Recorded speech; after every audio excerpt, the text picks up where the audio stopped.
ઉધના વિસ્તારમાં આવેલ સત્યનગરમાં ગેરકાયદેસર રીતે ધર્મ પરિવર્તન કરાવવાનું કાર્ય ચાલી રહ્યું હતું. તે દરમિયાન હિન્દુ સંગઠનના કાર્યકરો ઘટના સ્થળે પહોંચ્યા હતા. હિન્દુ સંગઠનના કાર્યકરો દ્વારા ધર્મ પરિવર્તનની પ્રવૃત્તિનો વિરોધ કરી તાત્કાલિક બંધ કરાવવામાં આવ્યો હતો. ઘટનાની જાણ થતાં જ ઉધના પોલીસને પણ બોલાવવામાં આવી હતી. પોલીસ દ્વારા સ્થળ ઉપર પહોંચી અને સમગ્ર મામલાની તપાસ હાથ ધરવામાં આવી હતી.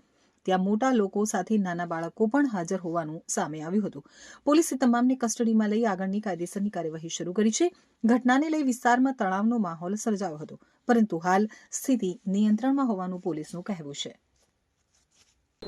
मेरा नाम अभिषेक दुबे है। मैं हिंदू जागरण मंच गुजरात प्रांत की टीम में हूँ इस समय, और यहाँ पे 4 महीना से ये पूरी निगाह में मेरे था जो है कि इस तरह से कार्य यहाँ पे हो रहा है। रेगुलर हमारी टीम के कार्यकर्ता यहाँ पे छापेमारी कर रहे थे, लेकिन ये अक्सर बंद ही मिलता था क्योंकि अंदर से ये बंद करके रखते थे। आज अभी 1 घंटे पहले ही मेरे कार्यकर्ता ने यहाँ पे मुझे सूचना दी कि कई हिंदू परिवार यहाँ पे अंदर बैठे हुए हैं और क्रिश्चियनों का जो है प्रेयर हो रहा है।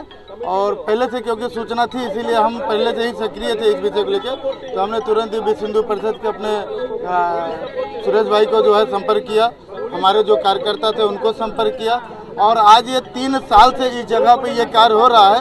ना यहाँ के लोगों को पता है, ना यहाँ के प्रशासन को पता है। मैं ये जानना चाहता हूँ कि 3 साल से इस तरह से धर्म परिवर्तन का कार्य इस तरह चल रहा है, तो क्या प्रशासन और लोग यहाँ पे सोए हुए रहते हैं?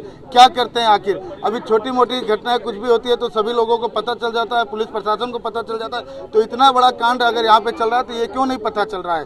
हमारे जो नेता हैं, हमारे जो प्रशासन है, विशेष तौर पर इन जैसी बस्तियों पर इन पर ध्यान दें और इनके ऊपर उचित कार्रवाई करें। ऐसी